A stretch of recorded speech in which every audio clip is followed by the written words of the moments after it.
Hi, welcome to the Everyday Atelier.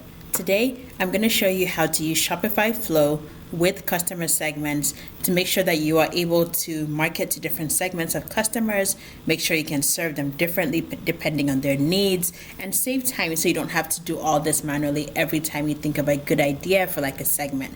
When I speak about a segment here, I mean like, okay, if a customer has not ordered for 60 days, you can put all those in a segment. If they're repeated customers that order, every month, and these are your VIPs, or if they spent over a certain amount, like over $3,000 on your store, those are all segments, and you can kind of put those into groups and then change your marketing, tweak that marketing so it serves their needs a little bit better depending on how they behave in your store.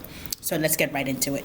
So this segment I'm going to select a trigger, which is what kicks off the entire flow. And I'm going to use order created. As you can see, you have a lot of options here, but I'm just going to start with the simplest one, and order created. And then I'm going to have Flow check to see if that customer is in the segment. And I do this by going to Shopify again here. And then I'm going to use lookup because I wanted to look up a customer segment. Again, you have lots of options, and here it is. So there's some predefined segments here. You can make your own, but for this video, I'm going to use customers who have purchased more than once. And so that's going to be the action, and then I'm going to close this out. So once it's found those customers, then you can tell it what else to do. So there are a lot of conditions you can add here. I'm going to say, okay, let's check, so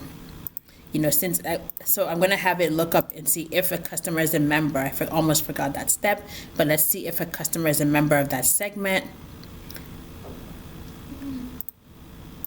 And is member equals to true. And so the rest of the workflow will only apply if each user is part of that segment. Then I'm going to create the final action, and this is what do I want it to do after. Let's say, for example, you want to send an email in Klaviyo. You can do that here. You can create a campaign and say, okay, if a customer has purchased more than once and they're truly a member of that segment, so they're a repeat customer, they're coming back, then send them a thank you email in Klaviyo. And a lot of email apps are connected with Flow now. It doesn't have to be Klaviyo, but Klaviyo is one of them. So you can create a campaign. You can enter all your Klaviyo details right here. That's one option. You can also just decide to make a tag. So you can delete this campaign and then decide to just tag the customers for your use later on. So you wouldn't go to Klaviyo here anymore. You'd come straight to Shopify, and you can add a customer tag. And you could just say repeat customer or whatever you want to name it. And that's it. So make sure it's saved. You can turn on the workflow. You can give it a name as well. Customer segment workflow. And feel free to play around with your conditions. Feel free to play around with what you want to do once you've created that segment, and don't forget to turn on the workflow. Yep, and that's all you need to know. Subscribe for more tips. We're here to help you save time on your Shopify store. Like, comment, share, and we'll see you in the next video.